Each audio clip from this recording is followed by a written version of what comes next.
तो without wasting time आज का वीडियो शुरू करते हैं। तो आज हम इस वीडियो में सोना कॉम्स के ऊपर बात करने हैं। आज इस स्टॉक में 3% की जोरदार गिरावट देखने मिली एंड आप पिछले कुछ दिनों से देखें तो देखिए ये स्टॉक में कंटिन्यूसली गिरावट देखने मिल रही है। एंड आज आपको एक बात पता होनी चाहिए कि कंपनी ने क्वार्टरली नतीजे पोस्ट किए हैं। तो जानने प्रयास करते हैं कि क्वार्टरली नतीजे कैसे आए। तो देखिए कंपनी ने ईयर ऑन ईयर बेसिस पे सेल्स में 12% ग्रोथ शो की है, जो कि हेल्दी ग्रोथ मानी जाएगी।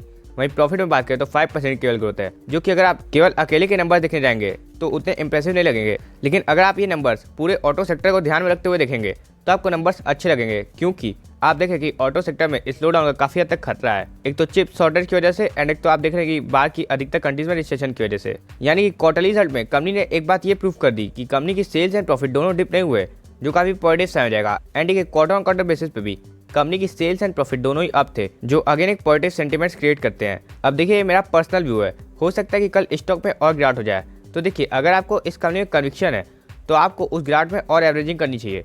तो सबसे पहले कन्विक्शन बिठाने की कोशिश करते हैं कि कंपनी करती क्या है एंड जो करती है उसमें सफल हो पा रही है कि नहीं। देखिए बच्चे को पता है कि ईवी व्हीकल्स ही फ्यूचर है। एंड देखिए इस फ्यूचर में टाटा पावर भी है, मारुति भी है एंड तमाम ऐसी कंपनीज हैं। लेकिन देखिए कौन मार्केट लीडर की तरह उभरेगा, किसी को अभी तक 100% श्योरिटी के साथ नहीं पता है। तो इसीलिए हमें कार मैन्युफैक्चरर की जगह ऐसी कंपनी में इन्वेस्ट करना चाहिए जो ऑटो एंसिलरी कंपनी हो, मतलब कि जो ईवी व्हीकल्स में यूज होने वाले पार्ट बनाती है। तो देखिए चाहे टाटा मोटर्स की कार बिके, चाहे मारुति की कार बिके, चाहे किसी और कंपनी की कार बिके, उसमें पार्ट्स तो लगेंगे ही एंड ये कंपनी उन्हीं पार्ट्स की मैन्युफैक्चरिंग करती है।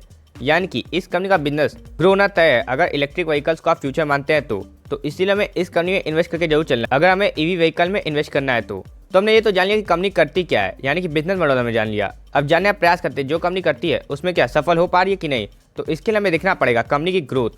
तो देखिए इस कंपनी की अगर आप 5 साल की सेल्स एंड प्रॉफिट ग्रोथ देखने जाएंगे तो सेल्स ग्रोथ 31% से हजार की है एंड प्रॉफिट ग्रोथ 50% से हजार की है। यानी कि लॉन्ग टर्म में कंपनी का बिजनेस काफी शानदार तरीके से ग्रो हो रहा है। यानी कि लॉन्ग टर्म में कंपनी अपने बिजनेस पे सफल हो पा रही है, जो हमारे लिए एक और पॉजिटिव साइन हो जाता है। यानी कि हमने पिछले 2 मिनट में ये जान लिया कि कंपनी करती क्या है एंड जो करती है उसमें सफल हो पी पा रही है। अब चलिए इस कंपनी की थोड़ी वैल्यूएशन एनालिसिस करते हैं, जिससे जान पाए कि क्या हमें इस प्राइस पे इन्वेस्ट करना चाहिए कि नहीं। तो देखिए इस समय इस कंपनी का पी अगर आप देखने जाएंगे तो 80 के आसपास है, जो एक नज़र में थोड़ा ज़्यादा लग सकता है। अब इसको हम इस कंपनी की ग्रोथ से कंपेयर करते हैं। यानी कि अगर हम इस कंपनी का पीजी रेशियो देखें तो 1.58 का है।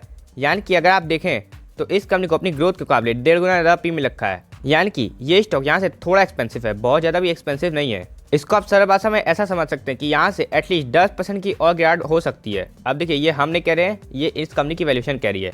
और अगर ऐसी गिरावट होती है एंड आपको इस कंपनी का कनेक्शन बैठ चुका है तो आपको इस गिरावट का केवल मौका उठाना है। वही देखिए अगर हम इस कंपनी का मैक्स का मीडियन पी बात करें, मतलब कि जब से कंपनी लिस्ट हुई है तो इस कंपनी का मैक्स का मीडियन पी 118 का है, जिसके हिसाब से ये स्टॉक इस समय काफ़ी सस्ता मिल रहा है। लेकिन इस कंपनी को लिस्ट हुए ज़्यादा समय नहीं हुआ है, आपको ये बात भी ध्यान रखनी है। तो हम वैल्यूएशन एनालिसिस से क्या समझे। अब देखिए वैल्यूएशन एनालिसिस से आप ये समझ सकते हैं कि कंपनी को पी तो हाई में रखा है, लेकिन आपको एक और बात जाननी है कि कंपनी के स्टॉक प्राइस में गिरावट के बिना भी पी रेशियो नीचे आ सकता है। अब ऐसा कैसे?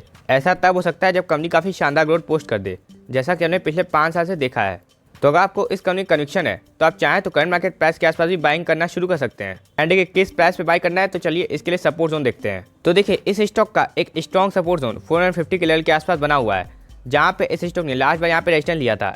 एंड जब कोई स्टॉक जिस लेवल से रेजिस्टेंस लेता है तो वही लेवल सपोर्ट जोन की तरह ऐड करता है। एंड देखिए यहाँ पे ये स्टॉक उसी लेवल के आसपास सपोर्ट ले रहा है। अगर हम इसको हटाएं तो आप यहाँ पे क्लियरली देखिए। एंड देखिए अभी स्टॉक 450 के लेवल से बहुत ज़्यादा ही ऊपर नहीं है। तो अगर आपको इस स्टॉक में फ्रेश इन्वेस्टमेंट करनी है तो आप कल मार्केट के पहले रिएक्शन को देखिए। अगर स्टॉक में काफ़ी ज़्यादा गिरावट हो जाती है तो उम्मीद है कि स्टॉक में और गिरावट हो सकती है। यानी कि मार्केट को इस कंपनी के रिजल्ट पसंद नहीं आया है। वहीं मान लीजिए अगले ट्रेडिंग सेशन में इस कंपनी का स्टॉक फ्लैट ट्रेड करता है या तेजी के साथ ट्रेड करता है एंड तेजी बहुत ज़्यादा बड़ी नहीं है, तो आप इस स्टॉक में करंट मार्केट प्राइस के आसपास इन्वेस्ट करने वाले सोच सकते हैं। एंड लेवल तो हमने आपको बता दिया 450 का।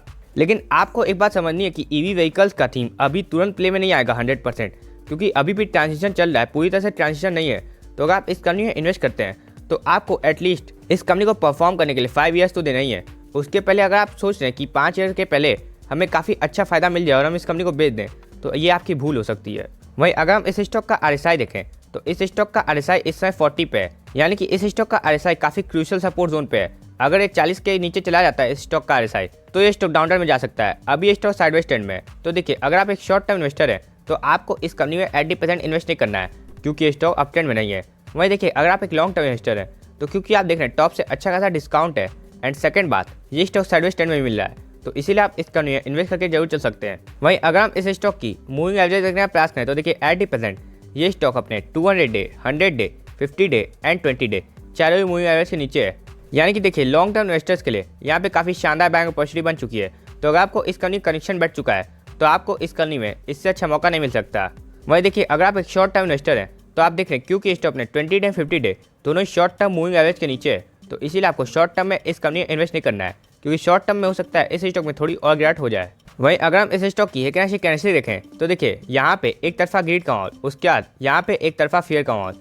तो देखिए हम आपको क्या बताते हैं, ग्रीड के माहौल में आपको इन्वेस्ट नहीं करना है, तो इसीलिए मान लेते हैं आपने इस माहौल में इन्वेस्ट नहीं किया तो आपको ये फियर के माहौल में इन्वेस्ट करना है, तो आपको हर सिस्टमेटिक मैनर में इस कंपनी में इन्वेस्ट करना था अगर आपको इस कंपनी का कनेक्शन था। तो 80% ये स्टॉक ने काफ़ी क्रूशियल सपोर्ट जोन के आसपास मिल रहा है।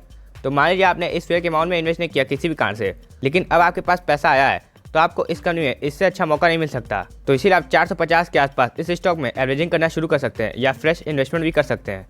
वहीं अगर आप इस कंपनी में इन्वेस्ट करते हैं तो आप इस कंपनी की अपने पोर्टफोलियो में मैक्सिमम एलोकेशन 5% तक की भी दे सकते हैं, क्योंकि यह एक ऐसी कंपनी है जो फ्यूचर सेक्टर से बिलोंग करती है एंड साथ ही साथ ग्रोथ भी अच्छी खासी आ रही है। एंड अगर आप अपना पोर्टफोलियो रिव्यू करना चाहते हैं तो आप डिस्क्रिप्शन एंड कमेंट में दी गई जीमेल आईडी पे हमें अपना पोर्टफोलियो भेज सकते हैं। तब तक के लिए आप हंसते रहिए एंड मुस्कुराते रहिए एंड इन्वेस्ट जरूर करते रहिए।